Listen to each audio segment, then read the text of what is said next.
Dans un cabinet médical de l'Ouest parisien, enfermé dans un placard, le cadavre d'un médecin gît depuis 48 heures. Pierre, 62 ans, semble avoir reçu un violent coup sur la tête. Il est décédé aussitôt. Non, non, arrête, fais pas ça! Qui a pu s'en prendre à ce généraliste à la carrière exemplaire? Pour retrouver la piste du tueur, faut-il chercher auprès de ses patients ou de ses proches? Retour sur ce fait divers peu ordinaire.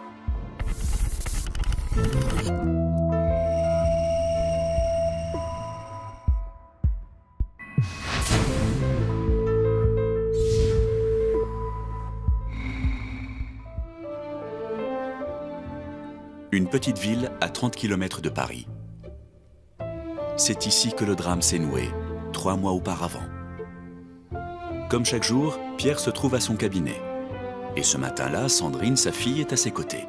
La jeune étudiante en médecine prête main forte à son père 2 fois par semaine. Tu réponds? Tu vois pas que je suis occupée?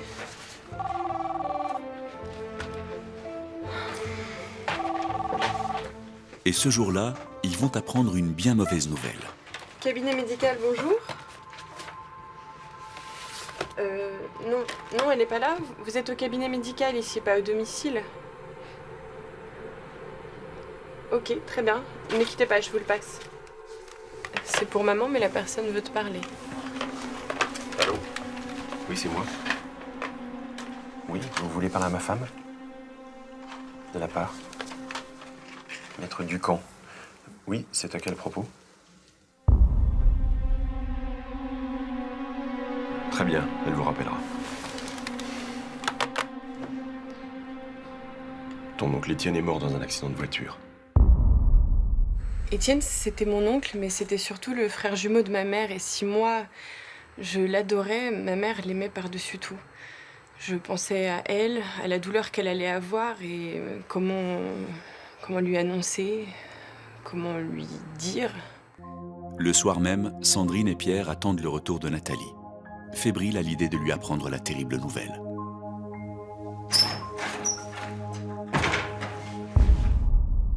Maman, c'est Étienne, il a eu un accident.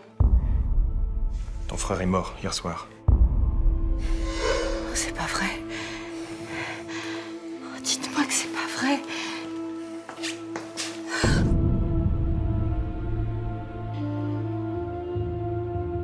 Le monde entier s'écroulait, je n'arrivais pas à y croire. Mon frère jumeau mort dans un accident de voiture. C'est comme si on m'avait arraché une partie de moi-même. On allait fêter nos 50 ans et puis là, plus rien. Qu'est-ce que j'allais devenir sans lui? Ok, il y avait Pierre, mais ça faisait un moment qu'il n'y avait plus vraiment de complicité entre nous. Depuis quelques jours, l'ambiance familiale est très pesante. Alors Pierre s'évade en jouant à la pétanque. Ah, pas mal! Une passion qu'il partage avec son meilleur ami, Serge, courtier en placement financier. Tu vas pas être déçu. Mais malheureusement, une fois la partie finie, les tracas de Pierre reprennent le dessus. Ça va pas fort, toi. C'est à cause de Nathalie? C'est de pire en pire. Étienne. Il y en a que pour lui. Il est partout, tout le temps. Faut lui laisser un peu de temps, tu crois pas? J'en ai marre, tu peux pas savoir. Je suis plus rien pour elle. J'ai l'impression de ne plus exister. Ah si, juste pour lui tendre des Kleenex. Et ta petite brune, alors? Pourquoi tu vas pas la retrouver? Mais c'était des conneries, tu sais bien. Je pourrais jamais faire ça, Nathalie. Ça serait salaud. Elle a besoin de moi. Il n'y avait plus beaucoup de passion dans leur couple. Alors, il y a 6 mois, pour se prouver qu'il avait encore du charme, Pierre s'était amusé à chatter sur Internet. Il avait fait la connaissance d'Elisa, une jeune femme de 30 ans, sa cadette. Il disait en rigolant que si ça continuait à être aussi triste dans son couple, il irait la retrouver. Devinez où? À Meudon. Le démon de midi, ça ferait faire n'importe quoi. Mais depuis le décès d'Étienne, il avait mis une croix sur sa relation. Il y tenait à sa femme. Mais la semaine suivante, de nouvelles tensions apparaissent. Nathalie, qui vient d'apprendre qu'elle était la légataire universelle de son frère, a hérité de 100 000 €. Elle s'apprête à utiliser cette somme pour réaliser un projet essentiel aux yeux de son frère. Ça t'ennuie hein, que je sois fidèle à mon frère? Mais ça n'a rien à voir. Mais tu vas pas gaspiller ton fric dans des causes vaines. Tu pourrais penser à ta fille. Ou à nous deux. Je t'en prie, papa. Des causes vaines? Tu es odieux. Étienne n'a jamais pu avoir d'enfant. Je veux faire ça pour lui. Et alors pourquoi est-ce que nous ne partirions pas ensemble? Ça serait déjà plus réaliste et plus efficace. Tous les deux. Jamais tu nous as soutenus et maintenant voilà que ça t'intéresse? Je te connais, Nathalie. Tu vas encore te faire arnaquer. Emmène au moins Sandrine, alors. Je te remercie, papa. Je suis assez grande pour savoir ce que je veux. De toute façon, je vous dis que je veux partir seule. Mon frère ne s'était jamais marié parce qu'il ne pouvait pas avoir d'enfant.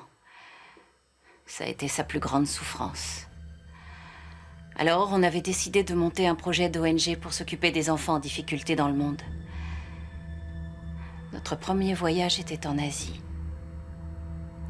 J'étais décidée à poursuivre notre travail, mais seule.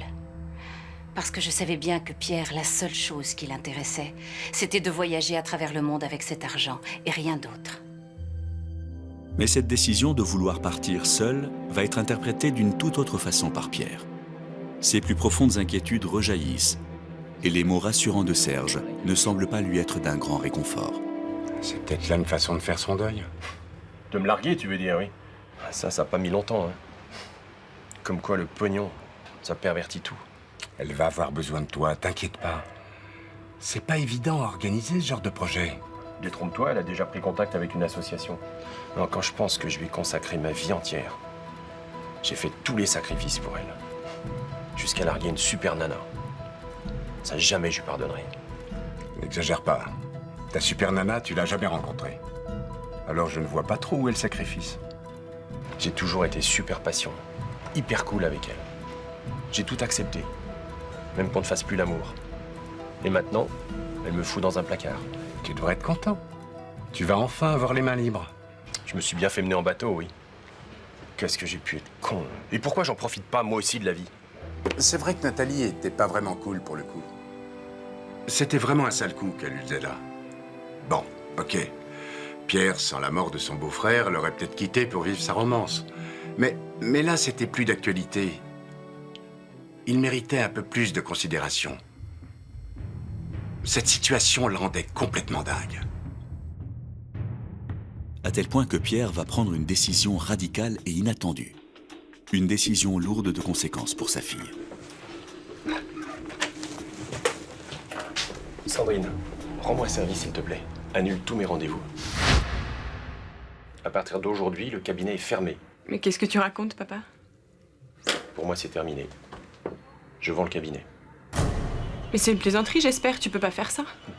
Je vais me gêner. Mon propre père me faire ça à moi, lui qui m'avait toujours dit que j'allais reprendre sa suite. Et là, il était prêt à vendre sa patientèle et moi, il me restait quoi? Rien. Et à ma mère, il lui demandait même pas son avis. Pierre s'était bien gardé de mettre sa femme dans la confidence. Mais leur fille Sandrine l'a aussitôt alerté. Elle entame alors une grande opération de séduction pour le faire fléchir. C'est toi, Pierre?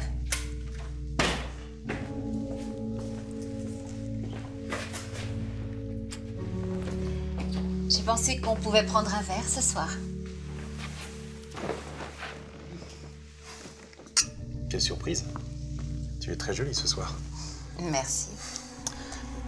Dis-moi, on a quelque chose à fêter ou quoi? Pierre, il faut qu'on parle. Qu'est-ce qui t'a pris de vouloir vendre ton cabinet? Sandrine m'a tout raconté. Tu ne peux pas lui faire ça. On en parlera plus tard. Pierre, réponds-moi. Ah, d'accord. C'est pour ça, tout ça. Moi qui croyais que tu allais me dire que nous allions faire ce tour du monde ensemble, un deuxième voyage de noces. Oh, je t'en prie, tu n'es pas drôle, ne mélange pas tout. Je ne mélange rien. Et si tu veux que je te réponde, ce cabinet est à moi et j'en fais ce que je veux. Il est à Sandrine, tu n'as pas le droit de le vendre. Sandrine fera comme moi. Elle partira de zéro, elle gagnera ses galons à la force du poignet. Mais pourquoi tu fais ça? Qu'est-ce qui se passe? Tu te barres, je me barre. T'as du fric, j'en ai pas. Alors j'en cherche. Maintenant, si tu tiens à le donner à Sandrine, mon cabinet, tu n'as qu'à me le racheter. Ça, c'est dégueulasse. C'était du chantage déguisé. Je le détestais. Il voulait me faire revenir sur ma décision et m'obliger à renoncer à mon projet. Et en plus, il allait bousiller la vie de notre fille. Tout ça après la mort d'Étienne. Il ne respectait rien. Face au bras de fer de Pierre, comment Nathalie va-t-elle réagir?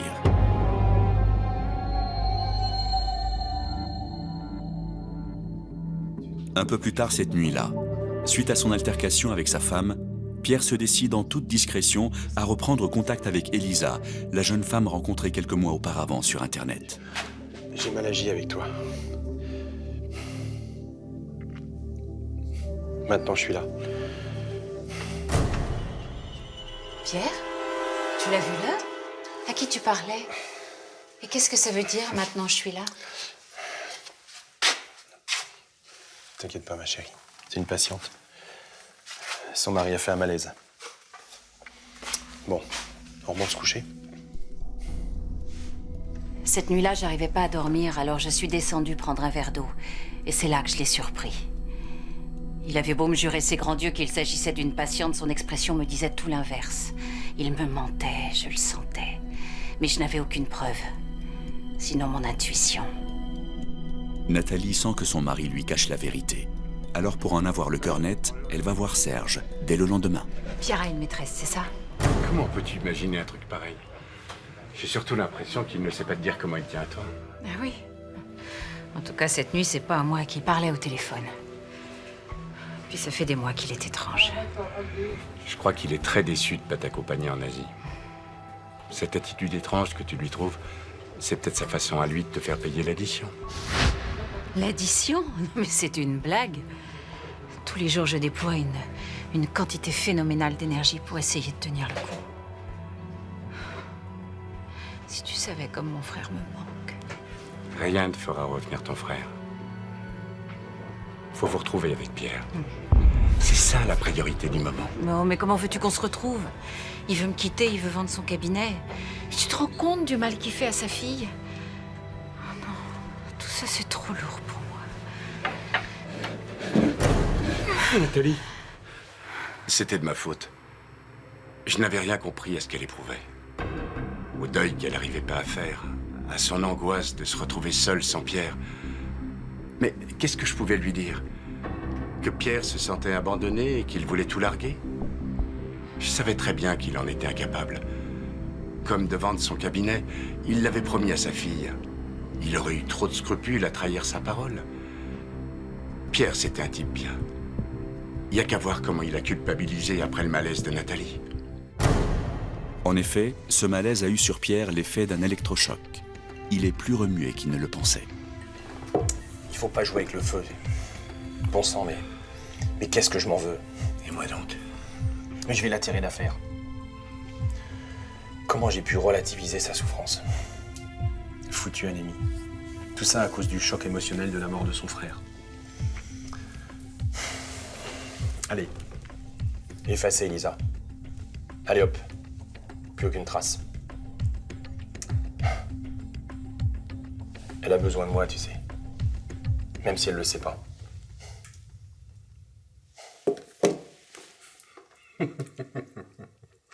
Tu te serais vu à Meudon avec une jeunette de 30 ans de moins. Mais qu'est-ce qu'on peut être cons, nous, parfois, les mecs.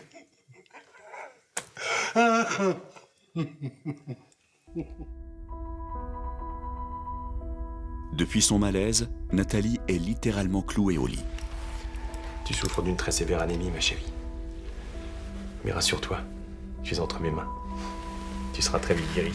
Ça ne va pas durer trop longtemps, j'espère. Ne dis rien. Et tout le week-end, Pierre se montre très soucieux de la santé de sa femme. Préoccupé, il ne quitte pas son chevet. 9-1. C'est très très faible. Il te faut du repos absolu. Tous ces événements t'ont bouleversé. C'est ça qui a causé ton malaise. La disparition de ton frère, ton envie de partir en Asie, ma réaction. J'ai été stupide. Je te demande pardon. Et puis t'inquiète pas, hein, j'ai jamais eu de maîtresse. Je le savais bien. Il n'y a que toi, il n'y aura jamais que toi. Pierre, promets-moi une chose. Tout ce que tu veux. Tu vas pas vendre ton cabinet, promets-le. Je te le jure, tout ça c'est fini. Il ira à Sandrine, comme prévu. Je vais quand même pas bousiller la vie de ma fille. J'étais rassurée. Ce malaise avait eu de bon de débloquer la situation. Ça faisait longtemps que Pierre ne s'était pas occupé de moi comme ça. Enfin, je sentais qu'il était là pour moi. J'espérais simplement qu'il accepte que je parte seule, que ça n'avait rien à voir avec nous.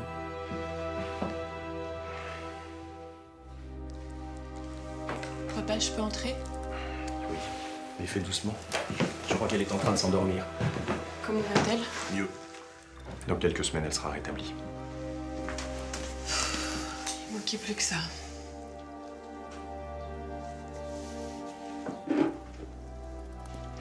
Papa, tu m'expliques? Quoi donc?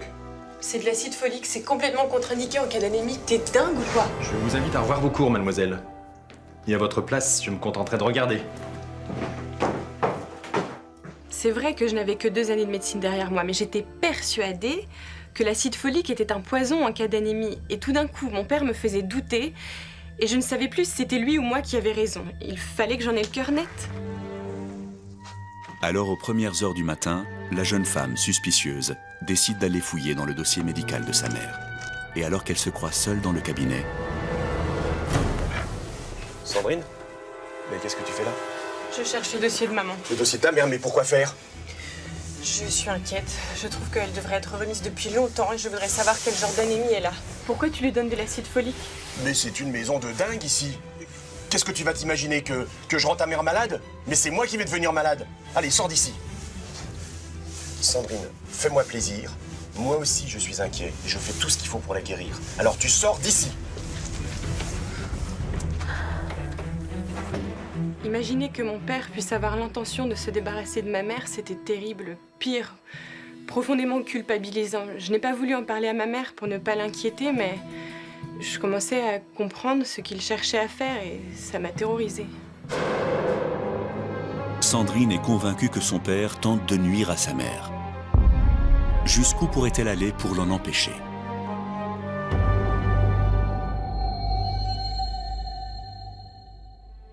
La semaine suivante, l'état de santé de Nathalie semble donner raison à sa fille.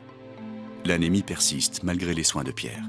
Et pour ne rien arranger, la question sensible de l'héritage revient au centre de la discussion. Tu t'es levée? Es-tu folle? Il faut que je te parle. Ce voyage, c'est fini pour moi. Dis pas de bêtises. Ce n'est qu'une question de temps. Pierre, j'ai réfléchi. Cet argent, je veux le donner à Sandrine. Quoi? Pourquoi? Elle en a pas besoin. Elle a déjà mon cabinet.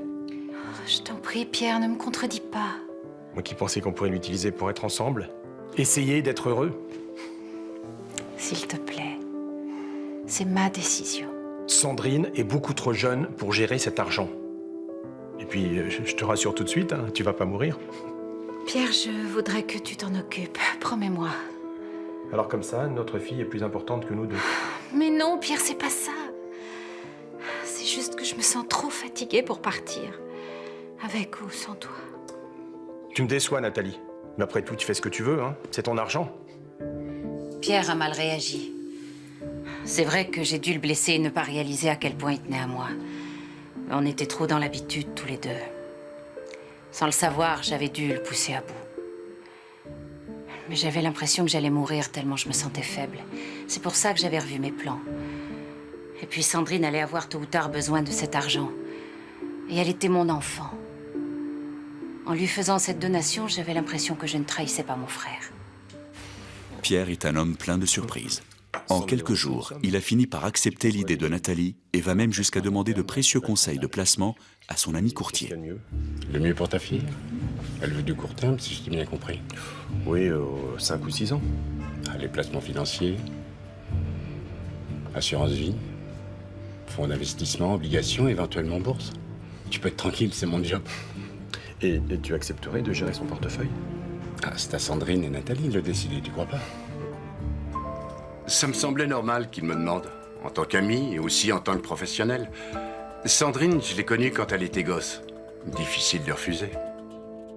Alors 3 jours plus tard, rendez-vous est pris pour signer les documents au profit de Sandrine. Et pourquoi je m'en occuperais pas moi-même? Oh, ma chérie, sois raisonnable. Tu es trop jeune. Ton père et Serge sont bien mieux placés que toi pour le faire. Rassure-toi, tu pourras disposer de ton argent dans quelques années. Bon, alors, on fait quoi, là? On y va? Serge a apporté le formulaire. Oui, c'est un formulaire pour pouvoir opérer. Mais ne t'inquiète pas, tu seras informé de toutes les transactions à la minute près. Une vraie femme d'affaires. Je mets vos deux noms? Non, uniquement celui de Serge. Tu es sûr? Mais ce serait bien quand même que tu aies un regard. On ne sait jamais s'il m'arrivait quelque chose. Ça ne te vexe pas, Serge? Non, pas du tout. Alors je mets vos deux noms. Serge avait beau être un ami de longue date, lui confier mon portefeuille n'aurait pas été raisonnable. Quant à Pierre, c'était mon mari. C'était donc normal que je lui laisse les manettes. Les documents à peine signés, les doutes de Sandrine sur l'honnêteté de son père réapparaissent. Je peux te parler? Bien sûr. Qu'est-ce qui se passe? Je suis inquiète. Est-ce que tu connaissais l'existence de Elisa à Meudon? Tu sais les histoires d'ado de ton père? T'appelles ça comme ça, toi? Regarde ce que j'ai trouvé dans l'ordinateur ce matin en checkant les rendez-vous. C'est leurs derniers emails et ils datent d'hier. J'arrive pas à y croire. Il aurait pas fait ça quand même. Pourquoi il m'aurait menti à moi? Faut que je file au bureau vérifier un truc. Ça a été comme un électrochoc. Dans ce mail, Pierre annonçait à cette gamine qu'il la rejoindrait bientôt, lui promettant une vie de princesse. C'est ça qui m'a fait tiquer. J'aurais préféré me tromper, mais quand j'ai voulu accéder au compte, le code d'accès avait changé. Il m'avait tout simplement utilisé pour piquer le pognon de sa femme. Avec l'accord que nous avions passé, c'était moi qui étais le seul responsable de l'argent de Nathalie. Si on se rendait compte que tout avait disparu, je risquais gros. De la prison déjà, sans parler de ma réputation. Pierre a trompé tout son entourage. Il leur a même extorqué de l'argent. Jusqu'où Serge pourrait-il aller pour lui faire payer cet abus de confiance?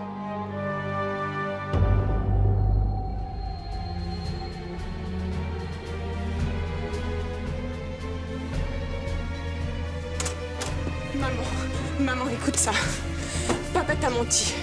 Pire que ça, même il t'a manipulé, il nous a tous manipulés. Mais qu'est-ce que tu racontes? Mais regarde ça. Tu comprends pas ce qu'il a fait. Et en plus, il t'a donné de l'acide folique pour t'affaiblir, tout devient clair. Si mes jambes ne tenaient plus, c'était à cause de ça. Mais comment Pierre avait-il pu faire ça? Je découvrais là un aspect effroyable de sa personnalité. Ce que Serge redoute maintenant, c'est que Pierre ne s'enfuit avec l'argent. Serge, T'es vraiment qu'une ordure.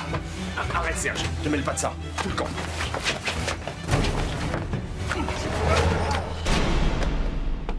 Serge! Pierre prépare aussitôt une dose d'adrénaline pour réanimer Serge. Un geste qui va être mal interprété. Papa, mais qu'est-ce que t'as fait? T'as tué Serge? Tu l'as tué! J'avais tellement de colère en moi que je n'avais plus le moindre discernement. Il avait tué Serge, il avait empoisonné ma mère, il l'avait volé, il m'avait volé pour s'enfuir et ça, c'était pas acceptable. Puis dans ce genre de situation, on réfléchit pas. Tout est réactionnel. Tu l'as tué! L'arme du crime, une boule de pétanque posée sur le bureau de son père. Et pourquoi je l'ai mis dans le placard? J'ai pas la réponse. Peut-être bien que c'était pour ne pas voir l'acte terrible que j'avais commis. Quand Sandrine m'a tout raconté, j'étais en état de choc. Un mari escroc et une fille criminelle. Ma vie s'effondrait. Dans cette histoire, on s'est tous laissés aller à nos rancœurs et à nos ressentiments. On n'a pas su voir que tous ces événements nous conduisaient à notre perte. Maintenant, il me restait mes yeux pour pleurer. Quand je suis revenu à moi, il n'y avait plus rien. L'argent avait disparu. Les boules de pétanque aussi. Pierre n'était plus là. J'étais dans les vapes. Alors je suis parti sans demander mon reste. J'ai compris ce qui s'était passé quelques jours plus tard, quand Sandrine et Nathalie ont été retrouvées par la police. 2 jours après le meurtre et suite aux interrogations persistantes de sa mère, Sandrine passera aux aveux. Son procès démontrera que son père avait bien détourné l'argent pour refaire sa vie loin de sa famille, mais qu'il n'avait jamais eu l'intention d'empoisonner qui que ce soit. la jeune femme sera condamnée à 7 ans de prison ferme pour homicide. Nathalie sera prise en charge par une cellule psychologique et remontera la pente après une longue thérapie. Elle rendra régulièrement visite à sa fille en prison. Tout au long de cette épreuve, Serge, lui, sera d'un immense soutien.